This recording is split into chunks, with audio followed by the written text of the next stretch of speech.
Hello friend, कैसे हैं आप लोग। मैं पाठक सर। देखिए, आज हम लोग पास्ट कंटीन्यूअस टेंस का अध्ययन करने जा रहे हैं। टेंस में पास्ट कंटीन्यूअस टेंस, जैसा गाइज आप जानते हैं, पहले पहचान देखिए।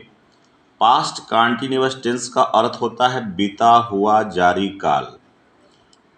बीता हुआ जारी काल यानी जो काम बीत गया है, अभी लगातार जारी है, ऐसे वाक्यों को पास्ट कंटीन्यूअस टेंस कहा जाता है। पहचान में देखिए, जिस वाक्य के अंत में रहा था, रही थी, रहे थे आता है, उसे पास्ट कंटीन्यूअस टेंस कहा जाता है। जैसे एग्जाम्पल से देख सकते हैं, वह अपनी किताब पढ़ रहा था। देखिए, इसमें रहा था आया है। श्याम क्रिकेट खेल रहा था, इसमें भी रहा था आया है। क्या नौकर बाजार जा रहा था, इसमें भी देखिए रहा था आया है। हेल्पिंग वर्ब, इस टेंस की सहायक क्रिया वाज और वेयर होती है, यानी सिंगुलर सब्जेक्ट के साथ और आई के साथ वाज का प्रयोग होता है। प्लूरल सब्जेक्ट के साथ हमेशा वेयर का प्रयोग किया जाता है। वेयर को शुद्ध रूप से वर्ब पढ़ते हैं। इसका देखिए रूल क्या है। सिंपल का रूल है subject plus was were plus verb के फर्स्ट फॉर्म में आईएनजी ऑब्जेक्ट। यानी सब्जेक्ट सिंगुलर होगा तो वाज का प्रयोग करेंगे, यानी सब्जेक्ट सिंगुलर या आई होगा तो वाज का प्रयोग, यानी वाज के पास जो है, जैसे आई अगर रहेगा तो भी वाज लगेगा। तो सब्जेक्ट अगर सिंगुलर है तो सिंगुलर सब्जेक्ट के साथ वाज का प्रयोग, प्लूरल सब्जेक्ट के साथ वेयर का प्रयोग, फिर वर्ब के फर्स्ट फॉर्म में आईएनजी, फिर ऑब्जेक्ट लिखते हैं। ये सिंपल का रूल है। दूसरा रूल है निगेटिव का। Subject plus was not were not, यानी आपका सब्जेक्ट सिंगुलर होगा या आई होगा तो वाज नॉट का प्रयोग करेंगे, प्लूरल होगा तो वेयर नॉट का प्रयोग करेंगे, फिर वर्ब के फर्स्ट फॉर्म में आईएनजी प्लस ऑब्जेक्ट लिखेंगे। ये रूल निगेटिव का है।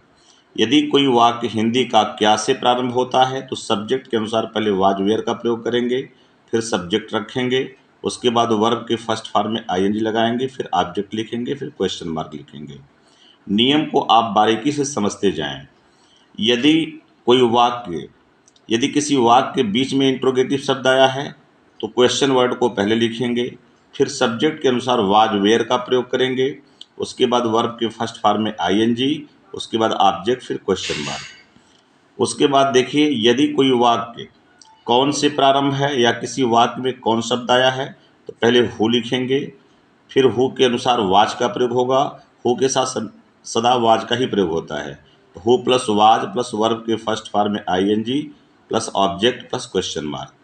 यदि कोई वाक्य कितना कितनी से प्रारंभ होता है तो हाउ मच या वाट या विच के साथ ऑब्जेक्ट लगा रहता है, फिर सब्जेक्ट के अनुसार वाज वेयर का प्रयोग करते हैं, फिर वर्ब के फर्स्ट फॉर्म में आईएनजी प्लस ऑब्जेक्ट लिखते हैं।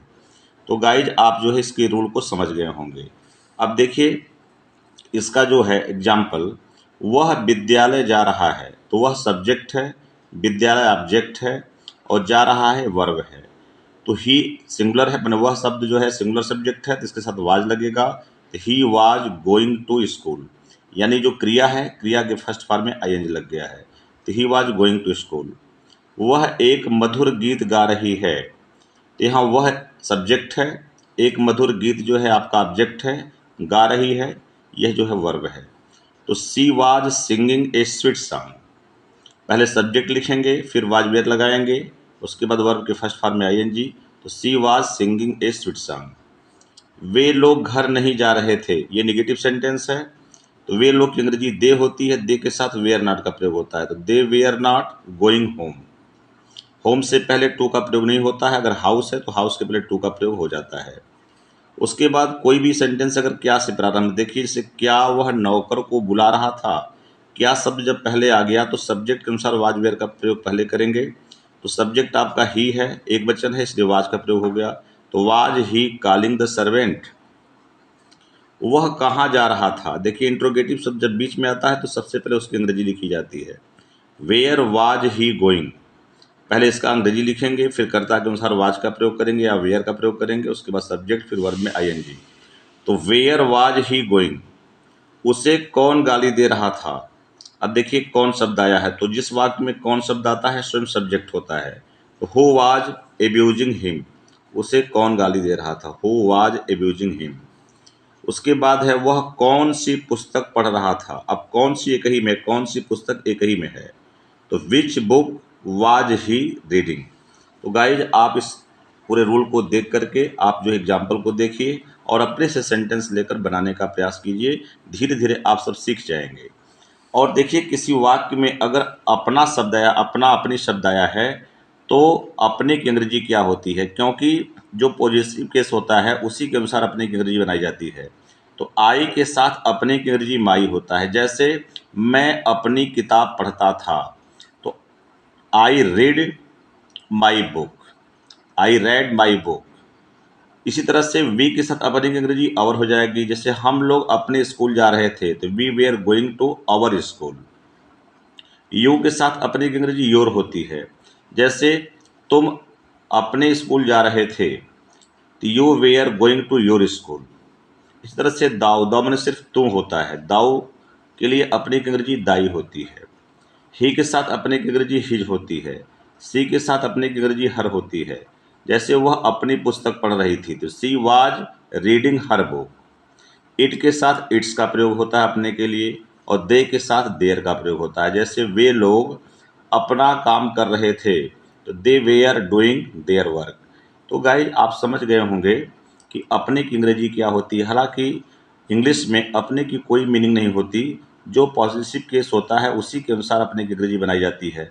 तो आई के साथ माई का प्रयोग होता है, वी के साथ अवर का प्रयोग होता है, यू के साथ योर का प्रयोग होता है, दाऊ के साथ दाई का प्रयोग होता है, ही के साथ हिज का, सी के साथ हर का, इट के साथ इट्स का, दे के साथ देयर का।